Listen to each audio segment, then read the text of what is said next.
Hello കൂട്ടുകാരെ,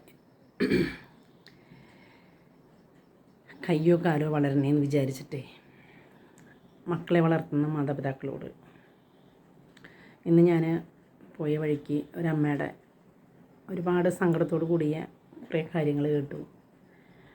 അവരുടെ കരച്ചിൽ എനിക്ക് ആരുടെയും കരച്ചിൽ കണ്ടു കഴിഞ്ഞാൽ എനിക്ക് പെട്ടെന്ന് തന്നെ സങ്കടം വരും. ചിലപ്പോൾ ഞാൻ അവിടെ വെച്ച് റിയാക്ട് ചെയ്തില്ലെങ്കിലും തിരിച്ചെനിക്ക് വീട്ടിൽ വന്നു കഴിഞ്ഞിട്ടായാലും ഞാൻ പെട്ടെന്ന് തന്നെ ഞാൻ കരഞ്ഞു പോകും.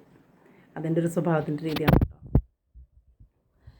അവിടെ വെച്ച് ഞാൻ കല്ല് പോലെ നിൽക്കുമായിരിക്കും, പക്ഷേ എനിക്കത് സഹിക്കാൻ പറ്റില്ല. അതുകൊണ്ടാണ്. എനിക്കും 14 വയസ്സൊക്കെ മക്കളുണ്ട്. എന്നെ കേട്ടുകൊണ്ടിരിക്കുന്ന ഒരു 13 വയസ്സ് മുതൽ ഒരു 25 വയസ്സ് വരെയുള്ള മക്കളോട് എനിക്ക് പറയാനുള്ളത് എന്താണെന്നറിയോ?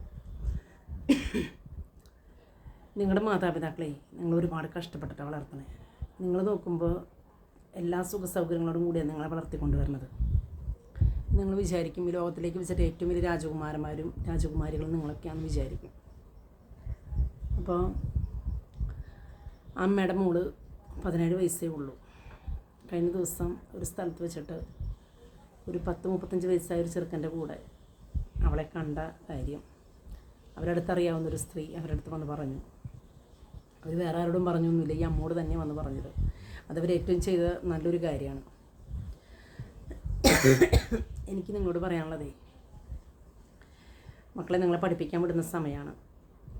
ഈ 10ാം ക്ലാസ് കഴിയുമ്പോൾ നിങ്ങൾ ഏതാണ്ട് വലിയ വലുപ്പത്തിലേക്ക് എത്തി എന്നുള്ളൊരു ചിന്ത നിങ്ങളുടെ മനസ്സിലേക്ക് വരുന്നുണ്ടെങ്കിൽ തെറ്റാണ് കേട്ടോ. നിങ്ങൾക്കൊന്നും അറിയില്ല, നിങ്ങൾ വെറും മണ്ടന്മാരും മണ്ടത്തികളാണെന്ന് ഞാൻ പറയത്തുള്ളൂ. നമ്മുടെ ലോകത്തിൻ്റെ ഗതി അനുസരിച്ച് ഫേസ്ബുക്ക് രാജാവും ഇൻസ്റ്റ രാജാവും അതുപോലെ യൂട്യൂബ് രാജാവൊക്കെ ഇങ്ങനെ വാഴുന്ന സമയത്ത് നിങ്ങൾക്ക് തോന്നും അതിൽ കാണുന്നതാണ്, അല്ലെങ്കിൽ അതിൽ ഇവിടെ പറഞ്ഞു തരുന്ന കാര്യങ്ങളാണ് ഏറ്റവും മികച്ച കാര്യം എന്ന് നിങ്ങൾക്ക് തോന്നുന്നുണ്ടായിരിക്കാം. പക്ഷെ അത് ഏറ്റവും വലിയൊരു തെറ്റാണ്. നിങ്ങളുടെ മാതാപിതാക്കളോട് ചെയ്യുന്ന ഏറ്റവും വലിയൊരു ചതിയ എന്തെന്നറിയോ? നിങ്ങൾ മാതാപിതാക്കളുടെ ചങ്ക് തകർത്തട്ടെ. ചില മക്കൾ ഒരു കാര്യം ചെയ്യും, എന്താണെന്നറിയോ? ഇന്നലെ കണ്ട ഒരുത്തൻ്റെ കൂടെ ഇറങ്ങിപ്പോവുക. നിങ്ങൾ എന്ത് വിശ്വസിച്ചിട്ടാണ് പോകുന്നത്? 17 വയസ്സ് വരെ നിങ്ങളെ നോക്കി വളർത്തിയ അപ്പനെയും അമ്മനേക്കാളും സ്നേഹം ഇന്നലെ കണ്ട വ്യക്തി നിനക്ക് തരുമെന്ന് നിനക്ക് ഉറപ്പുണ്ടോ? ഉറപ്പ് നിനക്ക് തോന്നുന്നുണ്ടോ? ആരും കാണാണ്ട് നീ ചെയ്ത് കൂട്ടുന്ന കാര്യങ്ങളെ നാളെ അങ്ങാടിയിൽ വിളിച്ചു പറയുന്നൊരു സമയം വരും. രഹസ്യമാക്കി വയ്ക്കുന്ന ഏത് കാര്യമാണെങ്കിലും അതാരുടെയെങ്കിലുമൊക്കെ നാവിലൂടെ കറങ്ങി തിരിച്ച് നിങ്ങളുടെ വീട്ടിലേക്ക് തന്നെ തിരിച്ചു വരും. ചില മാതാപിതാക്കൾ അതുമൂലം തൂക്കുകയറിൽ കയറും. അതുകൊണ്ട് അങ്ങനെയുള്ള ചിന്തകളുമായിട്ട് ആരെങ്കിലും പിരിക്കുന്നുണ്ടെങ്കിൽ നിങ്ങളോട് എനിക്ക് പറയാനുള്ളത് അതിൽ നിന്ന് പിന്മാറുക. നിങ്ങൾക്കുള്ളത് എന്താണ് വിധിച്ചേക്കണമെന്ന് വെച്ചിട്ടുണ്ടെങ്കിൽ പഠിപ്പ് കഴിയുമ്പോൾ നിങ്ങളുടെ മാതാപിതാക്കൾ നിങ്ങൾക്ക് തരും.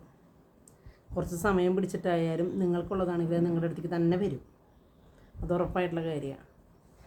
അതുകൊണ്ട് മാതാപിതാക്കളെ വഞ്ചിക്കാതിരിക്കുക. Thank you.